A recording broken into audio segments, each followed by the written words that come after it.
Hey guys, it's Krista Watson here from Krista Quilt, and I am excited to be with you live here in my Facebook group, and this will also be shared on my YouTube channel a little bit later. So as everyone is jumping on, I just want to say hi. I'm excited to talk about week 2 of Modern Log, so that's really exciting. So as you guys are jumping on and joining the broadcast, just say hi, give me some likes or hearts or whatever we do here. Let me know where you're from and let me know how the weather is in your area. Today is Tuesday, September 8th in Las Vegas, and it's kind of nice outside. It's warm and a little breezy. I can still feel the fall temperatures kind of picking up in just a bit, and it's going to get a little bit cooler this week, which is kind of nice for exercising outside, but it's kind of sad because, as many of you guys know, we're actually building a pool, and it's still going to be a couple more weeks before it's done. So we're trying to hang on to as much warm weather as we can so we can still use our pool. So anyway, yay, I'm so glad to have you guys here. I'm just going to kind of check my phone and make sure that all the technology is working. It looks like people are jumping on, so that's good. I see some eyeballs. Michelle's here. KP is here. So for those of you guys that haven't joined me before, I am using this free service called StreamYard, which allows me to share my screen. Regular Facebook Live and YouTube don't allow me to do that, but StreamYard allows me to do it. The only downfall is that when you post a comment, I can't necessarily see your name. I have to kind of check out my phone, and I can see the comments scrolling and I can see your name there, but I don't see it right here on the computer screen. So if I don't acknowledge you, I didn't see the name. However, if you give StreamYard permission, it will show your name. So it's totally up to you. It's totally fine. We'll go with it. Yay. Oh my goodness. It's only 45 degrees in Kansas. My friend said my daughter's friend said that they have some family in Colorado and it's snowing already. Oh my goodness. It's still 90, 95 degrees here in Vegas. So, I mean, that's pretty warm with our nice dry heat. But anyway, welcome. Everybody's kind of jumping on. I'm so excited. So basically what we're doing over the next 5 or 6 weeks that we have left of the Modern Logs Quilt Along is I'm kind of going a little bit more in depth on each of the steps to make the quilt. Now, if you're not making the quilt, that's totally fine. You can still watch these and pick up some tips. Like we're going to be talking about improv piecing today in making our Modern Logs blocks. And to make the quilt and do the quilt along, my information that I share with you is free here on my lives and my blog and all that. But I do ask that you purchase a copy of the pattern. The print pattern is $12, or you can get the PDF pattern for $10, depending. I can mail it to you, or you can get it online. The mailed version is nice because it's a nice little booklet and it's full color, but the PDF version is nice too because then you can just get it like an instant download. So anyway, however you want to get it, grab a copy of the pattern if you don't have it already. If you just want to sit back and join the chat and not make the quilt, that's totally fine too. I'm happy to be here with you guys. So, all right. So we got Judy from Nebraska. She said parts of the state had 100 degrees. You guys, I'm a summer gal. I love the warm weather. I really, really enjoy it. So nice to see you guys. Oh, Adele, hey, good to see you. And Mary, and I see a few of you guys, jumping on and saying hi. So yay, this is so exciting. Okay, so let's get into it. Before I jump into my little presentation, I always have to do my little commercial, tell you guys what's new, what's working, and things like that, because I do this stuff for free, but of course it's my job. So when you guys purchase the pattern or the kit or fat quarter bundles, it kind of, it's like the commercial to help me afford to be able to do this for you guys, which I absolutely love. So we're going to talk about sewing our blocks. If you missed it, last week we cut up our fat quarters, fun fat quarters here, into wonky strips, and this week we're going to go sew them together. You can go back to my blog or YouTube or pretty much just Google Krista Quilts and you'll find all my stuff, and you can catch up on what we've done so far. I'm enjoying doing these live videos because it's almost like a little mini class that we're doing together. So if you're still picking out fabrics for your modern logs, the important thing is you want to do lights or darks. Now I have kits to make it in my Good Vibes fabric, but I also have lots of fat quarter bundles that you can use to supplement. So for example, I shared some of these fat quarters in my Facebook group, but check out these beautiful blues. You could do a whole quilt out of light and dark blues because you've got good contrast, Or you could pair them up with some really pretty yellows. And look how pretty and yummy those are. You can get these at shop.kristaquilts.com, and you could do a blue and yellow modern logs, or you could buy the blue bundle or the yellow bundle and supplement it with what you have. And we're using fat quarters because they're easiest to cut up with when we're making these blocks. Another really fun bundle that might whet your appetite is this gorgeous black and white fat quarter bundle. Any of these fat quarter bundles, they're usually between 8 to 12 fat quarters from all of my fabric lines, and they have a nice range of light and dark, and they look fabulous. Or you can pair them up. You could pair up the black and white and gray bundle with the pretty reds and pinks. Aren't those pretty? And not only would these look fabulous when you're making modern logs or supplement what you have, those would also look great in bling, which is another fat quarter quilt pattern. And we did a quilt along for this earlier. So again, if you're new, go back to my blog, go back to my website, and you can find information on making this quilt as well. So I always like to catch you guys up and let you know what's happening around here. So. Okay, so that's done with the commercial. Now let's get into the meat of it. And the way that this is going to work, many of you have watched every week, like Michelle, you kind of know how I do this. When I pull up my presentation on the screen, I won't be able to see your comments. I'll kind of scroll through on my phone, but the comments will be harder to find. So while I'm doing my presentation, let me get through that entire thing, which will maybe take 15, 20 minutes. And then whatever questions you have, go ahead and type them on the screen, but don't hit send until you see my face again. Then hit send, and a whole bunch of questions will come through, and then we'll have a discussion. So in other words, I'll do my presentation for about 15 minutes or so, then we'll do the live Q&A. And if there's not as many Q&A, that's fine. You can ask me stuff unrelated to modern logs. You can just ask me quilting questions. That's totally fine too. So does that sound good? Everybody good to go? Before I switch over, I'm just going to take a quick look through the comments, make sure I haven't missed anything. And again, hi, Debbie. Good to see you guys, and Ruth and Judy, and lots of fun people on here, lots of hearts. Yay, thank you guys so much. Okay, so I'm going to switch my screen, start talking about how we're actually going to make the modern logs blocks. If it's over your head, don't worry about it. Ask me questions, email me. I'm here for you guys to make sure you guys have a really fun experience making the modern logs quilt. It's one of my favorites. Okay, so I'm going to share my screen here.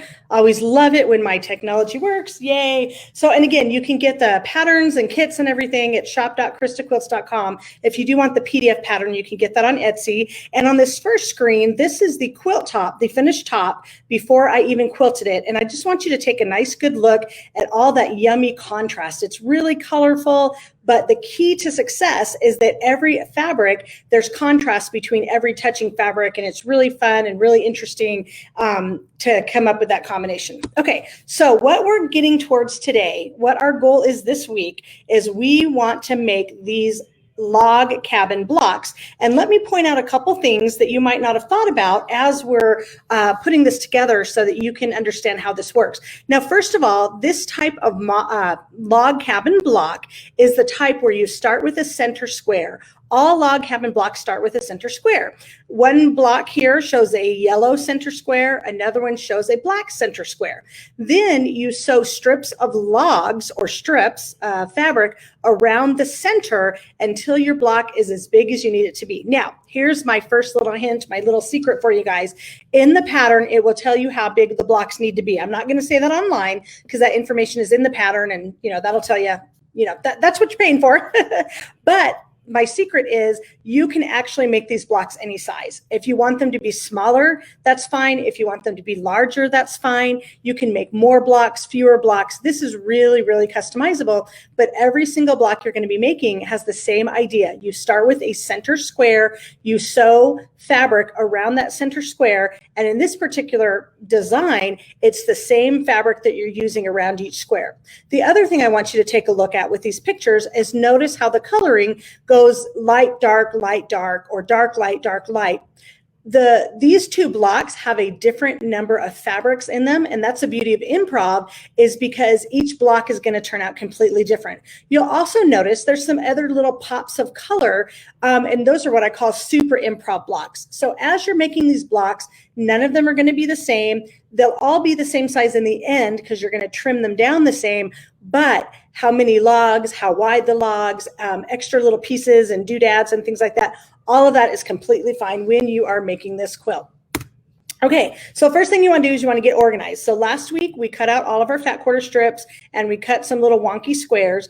And what I like to do is I like to keep all of my lights together. I like to keep all of my darks together. And I use little trays and little organizational things so that I don't make a mess. It's going to get messy, but I try to keep them all together. Now, one tip that I mentioned that I want to bring up again is you can use the front or back of your lights and your darks. If you want to give more variety, if you're using 20 fabrics like I did and you use the front and back, that doubles the amount of fabric you have, because on one strip, you could use the front side, and on another log or another block, you could use the back side, and it just kind of gives more variety. And again, these are made for my Good Vibes fat quarters, but any fabric you choose is going to work. Okay, so when you're starting, you're going to start with your center squares, and just backing up a bit, they're not exact squares. Every piece of fabric you're going to use is going to have 4 sides. So if it's a square or a square-ish shape, it's only going to have 4 sides, but maybe it's a little bit more of a rectangle. Maybe it's a little bit more of a square. And the pattern talks about how you cut the wonky strips and then you cut off 1 square for every block. So for example, if you're making 20 blocks, you want to start with 20 center squares. If you're making 36 blocks, you're going to start off with 36 center squares. And what you're doing is you are taking your first fabric, either your light fabric or your dark fabric, and you're going to sew that and you're going to chain piece that to your square. So backing up a little bit, see how I have my lights and I have my darks, and let me back up one more time. So in the center, both of these blocks happen to start with dark fabric, yellow for the center or black for the center. The next fabric I'm going to sew is going to be a light fabric, and then a dark fabric and a light fabric. Now you're going to start with a roughly even number of lights and dark centers, but by the time you finish these blocks, you're not going to have an even number of lights and darks, and that's completely fine. So going back to this, all this is showing is that you're sewing your center square to a little chunk of another fabric. Right now you can't really see, but that very first piece of fabric under my sewing machine, that is my quote dark fabric. It's like a dark green gumballs print, and then I'm sewing it to the yellow fabric, which is just a little chunk, and you want all of your chunks to be just a little bit bigger. Couple more things to think about. Sew with a 1/4 inch seam. Chain piece, which means sew 2 pieces of fabric together, and you'll see that every piece is a little bit oversized, and that's fine. No pieces are going to match up right now. You want them to be bigger and trim later. Sew with an accurate 1/4 inch seam, and sew with a shorter stitch length, and press your seams open to make sure these blocks are nice and flat. Now, since this modern logs is going to give you a scrappy fabric look, you might as well use scrappy thread. If you have leftover bobbins, use up those bobbins. If you have spools that don't have very much thread left on them, go ahead and use those guys up so that you can be more efficient with your supplies. Okay, so this is what it looks like when you're done with your very first piece of sewing. On the left-hand side of your screen, I have 5 center squares. Now looking at them, it looks like 2 of the center squares are light fabrics and 3 of the center squares are dark fabrics. If you start with half and half, then half of them will be light, half of them will be dark. One other thing you want to think about is when you're sewing these blocks, just make 4 or 5 blocks at a time instead of all at one time. You'll get a hang of the process, and then you can keep going. The other thing about only making a few blocks at a time, you can still chain piece, but your leftover trimmings can go into other pieces of blocks. Now, again, back to this piece on my left, my screen on my left, I start off with these square-ish shapes, and then I cut off little chunks like ends of the strip just so it was bigger than the actual square. But you could start off with long strips and cut them down too. But on the left side, you're just going to sew a small little piece. Now here's what's important. Every single time you do this block, you're going to sew a piece and then trim. So again, on the left side of the screen, I've sewn a little chunk. On the right side of the screen, I'm taking a ruler and I'm trimming up the side. So when you notice on the right-hand side of your screen, sometimes it's going to trim off both pieces of fabrics, and your center squares might get a little bit smaller, but just trim sparingly. So this is why it's important to sew with an accurate seam and press your seams each time so your pieces stay nice and straight. 2 weeks ago, when I talked about preparing your fabric, I said start your fabric, and this is why. Because as you're trimming up and pressing, you don't want to get your pieces too wonky. You still want them to be be a little straight. So anyway, you're going to take your center square, a little chunk, and you're going to sew, here's the important part, that little chunk onto any side of the square. You're not going to do them clockwise or counterclockwise or left and right or right and left. You're going to add these logs around your center block in any single order that you like. Okay, going on to the next slide. This will make this more clear. Now I've taken my centers and I have sewn the same fabric, but notice on these pieces, sometimes I've sewn the pieces to where they're touching. Other times I've sewn a piece on the top or a piece on the bottom. Again, I'm not sewing them in a specific order. It's very random. And you can see my center squares were all different sizes. So after sewing 2 pieces to the center squares, they're all random sizes now. Again, it's light dark or dark light. This just happens to be a picture where all of my center squares are light. So then the next fabric I'm sewing is all dark, but you're going to have a mix of both. Another thing to think about is right now it's really messy and you need to sew on your 3rd strip. So you can sew on your 3rd strip to either side that hasn't been sewn. You want to trim that side and then sew. So the way it works is you trim up the side you're going to sew, then you sew that side. You don't have to trim all sides as you go because that's too much cutting. Here is what it looks like once you've sewn 3 sides. So I started with a little chunk on one side, I added my 2nd piece, and now I added my 3rd piece. And you can see where I'm going to add my 4th piece. I'm going to add my 4th piece at the bottom where it's been trimmed up. See all of those other sides that haven't been trimmed up yet? I'm not sewing on that side. So I'm going to say it one more time. Sew your piece, then trim, and then sew again. So in other words, I just sewed a piece, I trimmed them all off, and now the side that I trim, that's the side that I'm going to add another piece. This allows the blocks to get nice and wonky and interesting, but it still keeps everything nice and flat as we go. Okay, hopefully everybody's kind of still going here. This is what it looks like once the round 1 is complete. So look at all 4 of my little samples. This time I have 1 dark center, 3 light centers. And so again, I go light and dark. Do you see the little improv piece on that black gumballs print? What I wanted to do is I wanted to use as many scraps as I could. So when I don't have enough of a long enough piece, I sew another piece to make it longer. So I have like 2 gumballs fabrics, and then I have that little pop of green. I could use the same fabric. I could use a different fabric. It doesn't matter. They look like a hot mess like right now, but once you trim it up and add the next ones, it looks really good. So on these round 1 complete, I'm going to trim 1 side. I don't need to trim all 4 sides. I mean, you could if you wanted to. I'm going to trim 1 side, and then I'm going to add my next piece of fabric for round 2.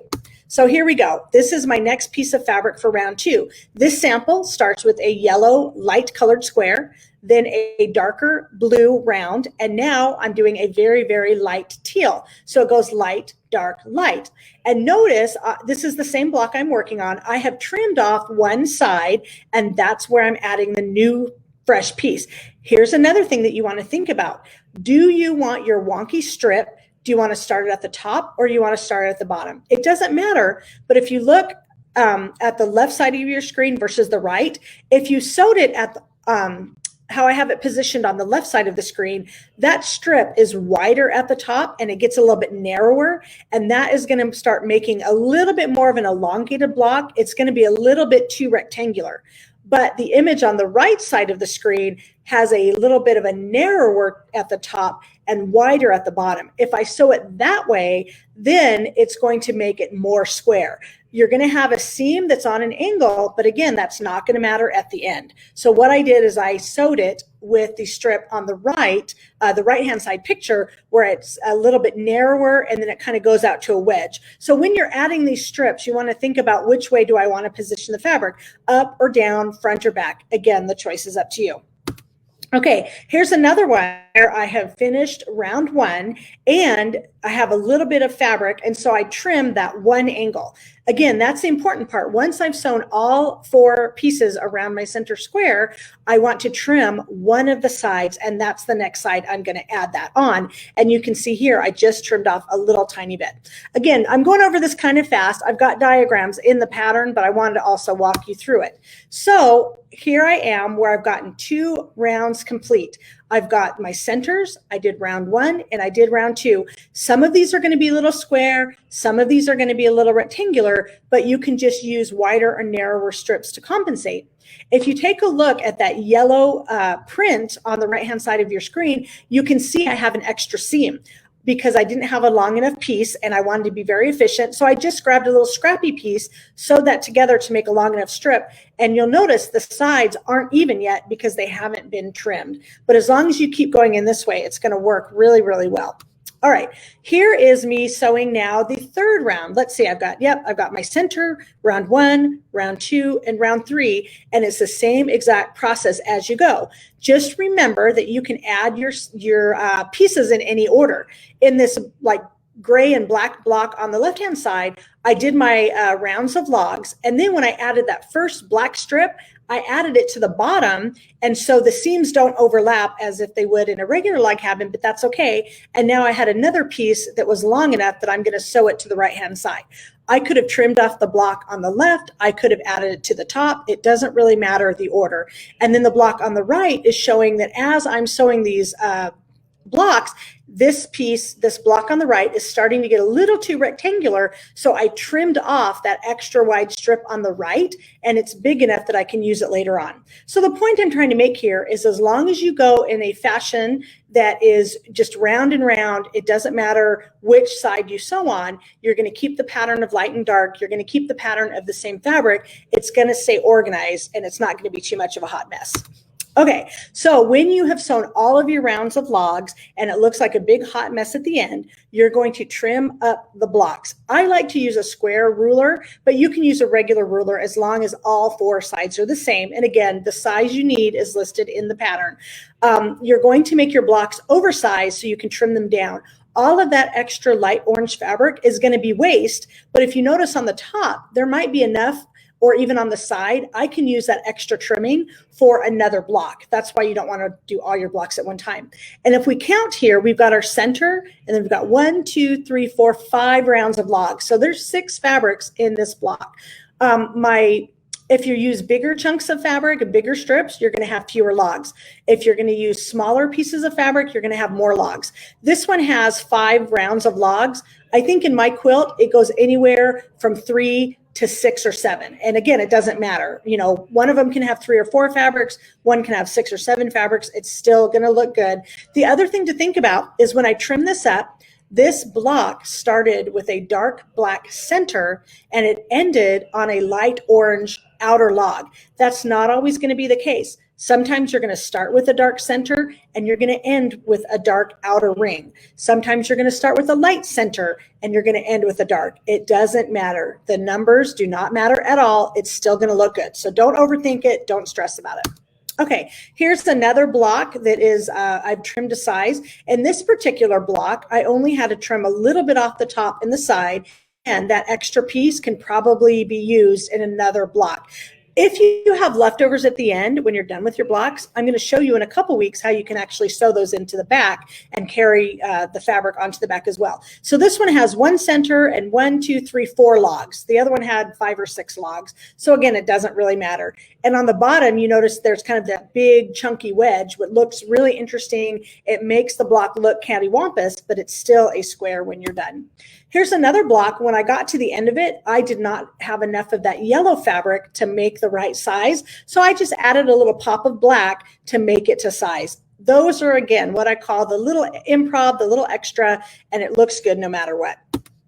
Okay, so here is my finished stack of blocks when I'm all done. Some are going to have light in the center, some are going to have dark. Some of your strips are going to seem more square, some are going to be more rectangular. But again, it's all fun and wonky. And as long as you trim them up to the same size when you're done, you're not going to have an issue. So what you're going to do is you're going to make full blocks, which I've shown here. Then you're also going to make some partial blocks. But let me show you. Do not make a full block and cut it in half because it will be too small because you have to account for seam allowance. So instead, make a partial block. And the way you make a partial block is you're still going to start with a full size square center. And instead of sewing a log on every single side, you're only going to sew it on 3 sides, and then you're going to trim it off to size. Sometimes you might trim off some of the center block. That's totally fine. The more wonky, the more interesting it is, the better. And this is what it looks like when you finished your partial blocks. So let me go back a second. You're going to have a stack of full-size blocks, and then you're going to have a stack of partial blocks, and you're only going to be sewing them a few at a time. All right, I know this was kind of down and dirty really fast, but look at these partial blocks. Do you see how I've used the back side, the wrong side of some of the fabric? Do you see how some of them have little extra pops of color? Makes it really, really interesting. Once you've sewn all of the blocks, set them aside, and then next week we will start putting together to make the top. This one right here, I made the throw size quilt top, and the pattern comes in 3 sizes: crib or throw or queen. So I'm going to go ahead and put myself back on the screen. I'm going to stop sharing. Yay, you can see me. Okay, awesome. Whew, that was a lot. That was kind of like what I would teach in a 3-hour class in about 10 minutes. But again, when you're doing this modern logs, it's got the 3 sizes of the pattern, and then it will tell you how many of those blocks you guys need to make. So, all right, so now I'm ready to take your questions. Feel free to go back and rewatch that. If it seemed a little too fast, go back and check out the pattern. I believe the making the blocks is from like page 2 or 3 to like 6 or 7, and it'll go and kind of it'll have diagrams of what I just showed you pictures of. Guys, go ahead now and ask me any questions that you guys have about the modern logs. The main thing I want you guys to understand is that it's okay. Your blocks are going to look completely different. Those of you that even purchased the kit, 5 of you, 10 of you can all purchase the kit. Well, more of you can, but let's say 5 of you guys were getting together and having a sewing party, all using the same exact fabric. Every single one of you's blocks is going to look completely different. That's the beauty of this improv. So anyway, I'm back. I'm here. Looks like everybody's on the screen still with me. So I'll give you guys a couple minutes. We can have some chat about this quilt. We can have if you guys have any questions about sewing it together. One thing I want to emphasize is that when you cut the fabric, so I went over that last week, when you cut the fabrics, you're cutting straight lines with a ruler, but you're cutting them on an angle. And that's the improv part, because the angles don't matter. When you're sewing together, you're using 1/4-inch seams. I recommend pressing seams open so the blocks are flat. I recommend starching your fabrics ahead of time so they don't stretch out of shape. All of those things help, but at the end of the day, you know, if your blocks are all the same size, that's really the only thing that matters. So I'll give you guys a couple more seconds. Let's see. Judy is here from Nebraska. You know, that's awesome. I'm just kind of scrolling through. I'm not sure if I'm supposed to scroll up or down to see. Okay, I'm just going to stroll through the comments to make sure I didn't miss any questions. So anyway, I don't really see any questions coming in. I'm not sure if I lost you guys or whatever with my little blackout screen. But again, if you guys have any questions about modern logs, if I missed any questions, I will go back through and answer them. And you guys can also ask them in the Facebook group if you need to. Okay, Michelle said, okay, good. I'm starting to get some questions now. So again, type up any questions you have about cutting, about sewing, about the materials I use, thread, any that kind of thing. Michelle said, sewing these is going to be out of your comfort zone, but you love learning new things. Yes, absolutely. And Michelle, I'm very proud of you, because you know, if you're a little OCD, it's going to be hard for you to cut these wonky strips. It's going to be hard for you to sew kind of willy-nilly, but it's also very liberating. It's very freeing because there's no wrong way to do it. If you meant to cut a 2-inch strip and you cut out a 3-inch strip, it's still going to work. If your piece is too small, that's okay. You can just sew another piece on. It's very liberating, and I'm trying to give you a little bit of direction, but that can also be very, very freeing. So let's see. Does anybody else have any questions? Like I said, if I miss them now, I'll go back, I'll check them. We can continue this discussion.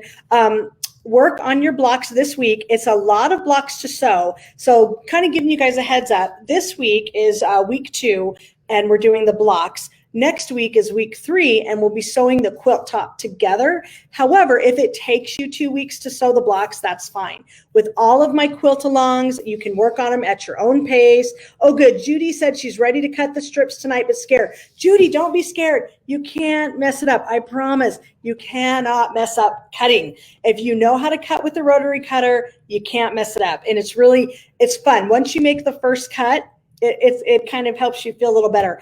If you are a little scared cutting, don't cut out the entire fat quarter, cut out about half of it. And again, the reason why I like to use fat quarters for cutting is because you want to cut really nice wonky strips. And if you want to cut them out an angle, your ruler is big enough to fit across the whole fat quarter. A fat quarter is 21 to 22 inches long. And if you have a 24-inch ruler, you can cut wonky angles. It's harder to cut wonky angles when your fabric is folded up 2 or 3 times. So use a single layer fat quarter and stack a few on top, and then you can get those wonky angles. So yep, yay, good. I'm glad Michelle's telling you can do it, Judy. It'll be great. It'll be really great. Okay, checking through. Lisa says, that's the same with quilting. You helped me get past needing to be perfect because I just didn't quilt my tops. Now I'm getting them done. Yes, you guys, I'm all about the imperfection. It's so much fun. And then Amy is still working on bling. So I think Amy shared some pictures. Bling was the last quilt along, maybe 2 quilt alongs ago we did. And you know what? The information is still up on my website at kristaquilts.com. If those of you want to jump in and make bling, I have patterns, I have kits. Amy's still working on hers. She's doing a beautiful job. I'm starting to see lots of finishes in my group. And so I like to keep those of you, those of you that are busy bees like me, I just keep going quilt along after quilt along. But if you're 2 or 3 quilt alongs behind, that's fine. You guys don't have to do all the quilt alongs. Just do the ones that you want to. I'm going to keep them going, and that'll keep us kind of occupied while we're, not doing regular stuff. So anyway, I'm glad you guys like the encouragement. I think we're going to go ahead and turn it off. It's actually my daughter's birthday today, so we're going to go out for dinner and get her some cake and ice cream. And I said, okay, we can do that in the afternoon. We actually had a dinner last night with family, and then we're going to do some stuff with just her today. But anyway, thank you guys all for joining me. I will post this live later, so you can come back and watch it anytime. And if you are watching it after the fact, you can still leave comments. You can still ask questions. I monitor this, and I get notified when there's comments. So thanks, you guys. Grab your modern logs, get started cutting, and you guys can do it. All right. Ta-ta for now.